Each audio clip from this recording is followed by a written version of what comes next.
അള്ളാഹുവിലേക്ക് കടന്നു പോകണമെങ്കിൽ, അള്ളാഹുവിനെ കുറിച്ച് അറിയണമെങ്കിൽ, അള്ളാഹ് ആരാണെന്ന് അറിയണമെങ്കിൽ, ഒരു മുസ്ലിമായ മനുഷ്യൻ അള്ളാഹു ആരാണെന്ന് അറിയണമെങ്കിൽ അവൻ ഒരേ ഒരു വഴിയേ ഉള്ളൂ. നേരെ അള്ളാഹുവിലേക്ക് പോകാൻ കഴിയില്ല. അള്ളാഹ് ആരാണെന്ന് അറിയണമെങ്കിൽ ഒരു മനുഷ്യന് ഒറ്റയടിക്ക് അള്ളാഹനെ കണ്ടെത്താൻ കഴിയില്ല.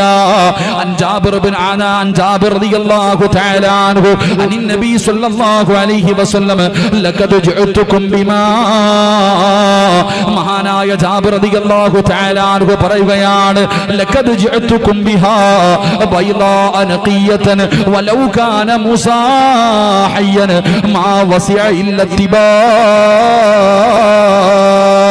ഒരാൾക്ക് അള്ളാഹുവിന്റെ പ്രവാചകനിലൂടെ അല്ലാതെ അള്ളാഹനെ കണ്ടെത്താൻ കഴിയില്ല, അള്ളാഹനെ കുറിച്ചറിയാൻ കഴിയില്ല. അള്ളാഹുവിനെ കുറിച്ചറിയണമെങ്കിൽ, ഇസ്ലാമിന്റെ പുറത്തുള്ളൊരു മനുഷ്യന് അള്ളാഹുവിനെ കാണണമെങ്കിൽ